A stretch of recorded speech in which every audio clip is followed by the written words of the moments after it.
In front of me I have the brand new iPhone 7. Whether you are Team Android or Team iPhone, anyone can appreciate a well-built phone. And that's what we're here to find out. Can this matte black iPhone 7 survive my durability tests? I've tested over 38 phones so far, including the previous iPhones. So let's see how this newcomer does.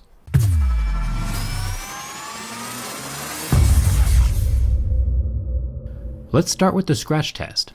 I have a set of mineral picks that tell me where the hardness of the glass falls on Mohs scale of hardness. Sapphire glass would be around an 8 or a 9 on Mohs scale, or plastic screens like the Galaxy S7 Active would scratch at a level 3.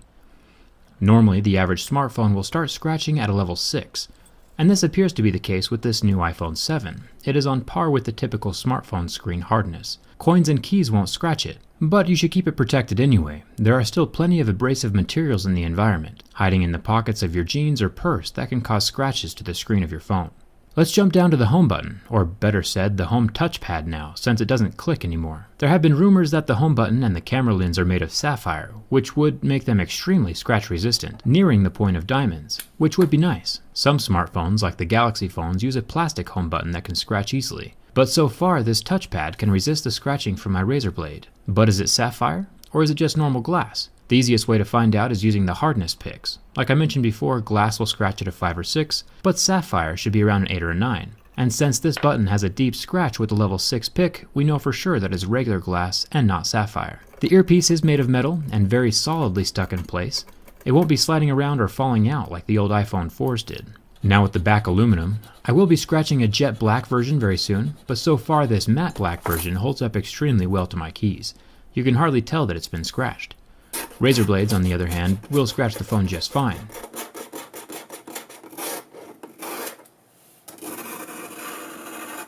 And this is why I always keep my razor blades in a separate purse. You should too, unless you want one of these $800 aluminum curly cues. Now for the camera lens. This glass piece is protecting the new 12 megapixel camera inside of the phone, and it is definitely scratch resistant, which is awesome. My razor blade does nothing to it. But is it sapphire? It still scratches deeply at a level 6, so it doesn't look like anything on this phone is sapphire. Sapphire does have its pros and cons, but I'll save that for another video. Next to the camera lens, we have what Apple is calling the Quad LED True Tone Flash. Initially, I thought that this might be 4 different colored LEDs, bringing even more life to pictures than just a dual-colored flash would. But while indeed there are 4 LEDs, it is still just the same normal 2 colors that the older iPhone 6 has. The flash is just brighter now, because there are more of the LEDs, which is good. Checking out the build quality of the rest of the phone, we find out that the buttons are metal, which is ideal. Plastic buttons tend to discolor or pop out more often than metal buttons do.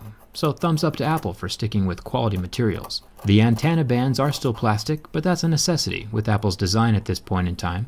If you remove these antenna bands, no more cellular connection. If we look down here, we see where the headphone jack doesn't exist. Now this is a problem on multiple levels. I'll go more in depth about this in my next video. But looking at it from purely a durability perspective, this is an extremely bad move.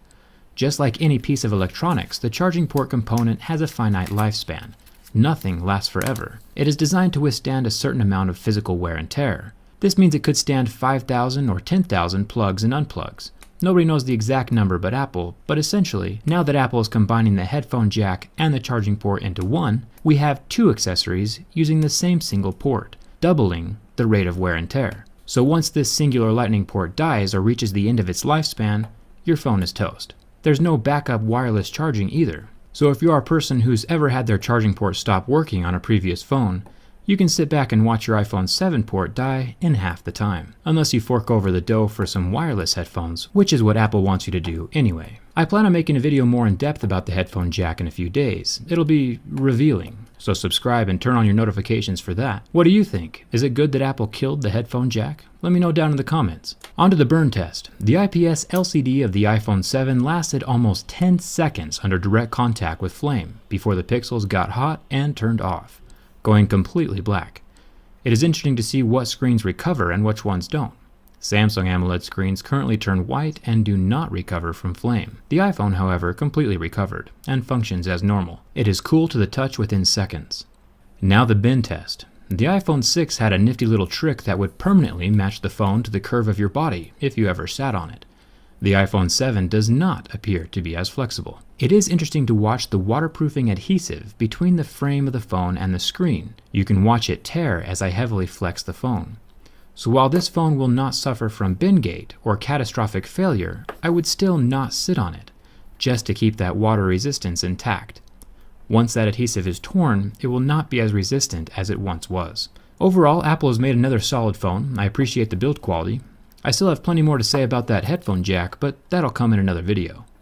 All of my behind the scenes stuff can be found on Instagram and Twitter, and there's a very good chance I'll start an iPhone 7 giveaway on my Twitter in the next week or so. So follow me there if you're interested in that kind of thing. And if you aren't subscribed yet but love technology, hit that subscribe button. I review tech from the inside.